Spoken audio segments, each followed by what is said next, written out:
গতকাল ঘটে যাওয়া একটা মর্মান্তিক ঘটনা নিয়ে বেশ আলাপ আলোচনা চলছে সামাজিক মাধ্যমে। আলাপ আলোচনা চলা উচিত এবং বিভিন্ন পক্ষের মতামত বিভিন্নভাবে সামনে আসছে। আমি ছাত্রলীগ নেতা, বাগেরহাট সদর উপজেলার ছাত্রলীগ নেতা, সভাপতি তিনি, জনাব সাদ্দামের স্ত্রীর এবং সন্তানের মৃত্যুর কথা বলছি। এখন পর্যন্ত যে জিনিসটা মনে হচ্ছে সেটা হলো সাদ্দামের স্ত্রী তার সন্তানকে হত্যা করে নিজে আত্মহত্যা করেছেন। তার চাইতেও বেশি আলোচিত হচ্ছে সম্ভবত যেই ব্যাপারটা, সেটা হলো তার সন্তান এবং স্ত্রীর মৃতদেহ দেখার জন্য তিনি প্যারোলে মুক্তি পাননি। তার জেল গেটে সেই ডেড বডিগুলো নেওয়া হয়েছে এবং তিনি তাদের দেখতে পেরেছেন। খুবই মর্মান্তিক। শিশুটি যখন জন্ম নেয় তখনও সাদ্দাম সম্ভবত জেলে ছিলেন। নানামুখী আলোচনা সমালোচনা চলছে। কারণটা আসলে কি, এই কারণটা কিনা আমাদের কি করা দরকার, প্যারোলে মুক্তি নিয়ে কি করব আমরা, বা তার চাইতে জরুরি কথা আওয়ামী লীগের কোন পর্যায়ের কাদেরকে আমরা আসলে কতটুকু শাস্তির আওতায় আনবো, এই আলাপগুলো আসলে সামনে এসছে। একটা কথা বলে রাখা ভালো, বাগেরহাটের মতো একটা জেলার সদর উপজেলার ছাত্রলীগের যিনি সভাপতি, যাকে আমরা শেখ তন্ময়ের সাথে প্রচুর ছবিতে দেখছি, সোশ্যাল মিডিয়াতে এটা ঘুরছে, শুধু ওখানে না, ছাত্রলীগের যে কোনো জায়গার উপজেলা লেভেলের সভাপতি তো বটেই, যে কোনো জায়গায় পদে থাকা ছাত্রলীগের প্রত্যেকটা মানুষ, আওয়ামী লীগের প্রত্যেকটা মানুষ এক একজন ক্রিমিনাল, এটা আমি কনভিন্সড। ক্রাইমের পরিমাণে, ক্রাইমের ধরনে, ক্রাইমের প্রকারে ভিন্নতা আছে। এমনকি আওয়ামী লীগকে যারা নৈতিকভাবে সমর্থন করে তাদেরকেও আমি এক ধরনের ক্রিমিনাল বলেই মনে করি। যাই হোক, সেটা ডিবেট না, আমি ওইটাকে ঢুকছি না। সো জনাব সাদ্দাম গ্রেফতার হয়েছিলেন। আমি নিশ্চিতভাবে বলতে পারি তার বিরুদ্ধে দেওয়ার মতো যথেষ্ট গুরুত্বপূর্ণ অভিযোগও আছে, এটা প্রায় নিশ্চিতভাবে বলতে পারি।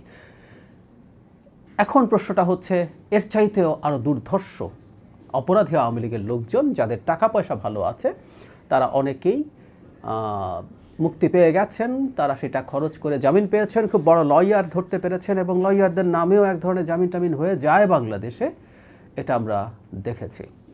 সেটা সরিয়ে রাখি। এখন যে অভিযোগটা এসছে, এই যে একজন মানুষ জেলে গেলেন, যার পরিবার পথে বসে গেল, বিপদে পড়ে গেল, এবং তিনি সম্ভবত অত টাকা পয়সা রেখে যেতে পারেননি। সম্ভবত বলছি কারণ এর মধ্যেও পরস্পর বিরোধী মন্তব্য আসছে। কেউ কেউ বলছেন ঘটনা ভিন্ন, জনাব সাদ্দাম পালিয়ে থাকার সময় আরেকটা বিয়ে করেছিলেন, এ ধরনের কথা। হোয়াট এভার ইট ইজ, এই পরিবারটা যে সংকটে পড়ল, যে মা তার সন্তানকে হত্যা করে আত্মহত্যা করছেন, তিনি খুব বিপদে পড়েছিলেন। যদিও এগুলো কোনোটাকেই আত্মহত্যার বা এই হত্যার কারণ হিসাবে আমরা দেখতে প্রস্তুত নই। আমরা কখনো যাতে সহানুভূতির সাথেও এই আলোচনাগুলো না করি যে তিনি এই কারণে আত্মহত্যা করেছেন, এতে আত্মহত্যাকে লেজিটিমাইজ করা হয়। এটা নিয়ে সারা পৃথিবীতে এক ধরনের কনসেনসাস আছে, কোনো কিছু দিয়েই আত্মহত্যাকে আমরা জায়েজ করার চেষ্টা করব না। যাই হোক, তিনি সংকটে পড়েছিলেন, এটা সত্য। তিনি যদি আত্মহত্যা না করতেনও তারপরও সংকটে পড়েছিলেন। তাহলে প্রশ্ন হচ্ছে, এই লেভেলের নেতাদেরকে নিয়ে আমরা কী করব? তার জামিন হওয়া কি উচিত ছিল? জামিন হয়ে অন্তত পরিবারকে তিনি সাপোর্ট দিতে তো পারতেন। এই আলাপগুলো আছে। তার চাইতে প্রসিডিউরাল যে ব্যাপার, শোনা যাচ্ছে তারা প্যারোলের জন্য আবেদন করেছিলেন, আবার সরকারের দিক থেকে জানানো হয়েছে তাদের প্যারোলের নিয়ে কোনো রকম কোনো আবেদন তারা করেননি, বা সেটা ঠিক প্রসিডিউরালি হয়নি। আমি জানি না কোনটা সত্য ঘটনা। এই তথ্যটা যখন পাওয়া গেছে, তার ডেড বডি যেহেতু অন্তত নিয়ে যেতে যাওয়া হয়েছে, তার মানে সরকারের কোনো একটা পক্ষ এটা জেনেছেন এবং তারা সহযোগিতাও করেছেন যেন জনাব সাদ্দাম তার স্ত্রী সন্তানের ডেড বডি দেখতে পারে। আমরা আমাদের জায়গা থেকে মনে করি কিছু কিছু ক্ষেত্রে আইন যদি কিছুটা শিথিল করে হলেও তাকে এই সুযোগ দিলে প্যারোলে মুক্তির, তার সন্তান স্ত্রীর জানাজা পড়া, তাদেরকে দাফন করার সময় যদি থাকতে পারতেন, সেটা একটা মানবিক ব্যাপার হতো। একটা রাষ্ট্র আইনের মাধ্যমেই চলবে, আইন দিয়েই চলবে, এটা আমরা বুঝি। তারপরও আইনকে ফ্যাসিলিটেট করা, কি করলে এটা হতে পারতো সেই পদক্ষেপগুলো নেওয়া, প্রয়োজনে এই ডেড বডি মর্চুয়ারিতে রাখা, ফ্রিজারে রাখার ব্যবস্থা করে এই কাজটা করলে আমরা একটা মানবিক সমাজের কথা বলতে পারতাম। কেউ কেউ বলার চেষ্টা করছেন আওয়ামী লীগ এখন বুঝুক বিএনপির ওপরে যখন তারা এসব করেছেন তখন কেমন লেগেছিল।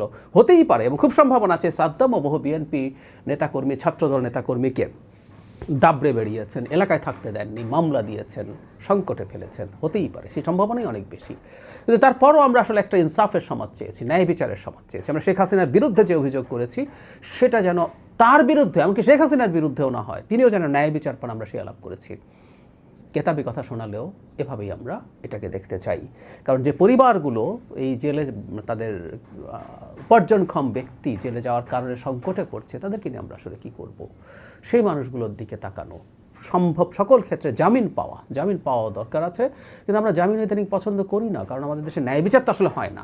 যতদিন জামিন ছাড়া আটকে রাখা যায় সেটাকে আমরা শাস্তি হিসাবে দেখতে প্রস্তুত। আদারওয়াইজ জামিন মানে তো কারো অভিযোগ থেকে মুক্তি না, অভিযোগগুলো সঠিক তদন্ত এবং বিচার হলে পরবর্তীতে সেই শাস্তি নিশ্চিত করা যায়। কিন্তু জামিনটা হয়ে গেলে তাদের এই সুবিধা হতে পারত। এর চাইতেও জরুরি কথা, এই প্রশ্নটা সামনে আসছে, আমরা আওয়ামী লীগের কী পরিমাণ মানুষের আসলে বিচার করতে চাই, কতটুকু গ্রাসরুট পর্যন্ত যেতে চাই, খুবই জরুরি প্রশ্ন এগুলো। কারণ হলো এই ধরনের একটা ঘটনার পর, শেখ হাসিনার পতন এবং পালিয়ে যাওয়ার পর আমরা অনেক সর্বোচ্চ পর্যায়ের মানুষের বিচার করব, সেটা ঠিক আছে, কিন্তু একটা পর্যায়ে কোনো একটা রেকনসিলিয়েশনের আলাপ আসলে করা দরকার কিনা। তারা যদি তাদের অপরাধ স্বীকার করে ক্ষমা চেয়ে আমাদের মেইন স্ট্রিমে ফিরে আসতে চায়, রাজনীতিতে আসতে চায়, স্বাভাবিক জীবনে আসতে চায়, সেগুলো ফ্যাসিলিটেট করা। ইনফ্যাক্ট 5 আগস্ট পরবর্তী সময়ে এই আলাপটা অনেক জায়গা থেকে করা হয়েছিল, আমাদের ট্রুথ অ্যান্ড রেকনসিলিয়েশনের জন্য একটা সংস্থা, একটা কমিশন তৈরি করা, এবং সেটার মাধ্যমে এই জিনিসগুলো যদি করতে পারে আমরা আমাদের সমাজের এই সংকট থেকে দূরে থাকতে পারবো। ভয়ঙ্কর অপরাধ করেছেন তারা অনেকেই, কোনো সন্দেহ নেই, কিন্তু কোনো একটা জায়গায় এত মানুষকে বিচার না করে আমরা যদি রেকনসিলিয়েশনটা করতে পারি, আমরা সমাজের মূল স্রোতের সাথে যদি তাদের মিশিয়ে দিতে পারি, তাহলে সম্ভবত সংকট থেকে উত্তরণ সম্ভব হতে পারে। এটা একটা গুরুত্বপূর্ণ প্রশ্ন। আমি আশা করি ভবিষ্যতের যে নির্বাচিত সরকার, তারা এই ব্যাপারটায় খুব গুরুত্ব দিয়ে বোঝার চেষ্টা করবেন, ভাবার চেষ্টা করবেন, পদক্ষেপ নেওয়ার চেষ্টা করবেন।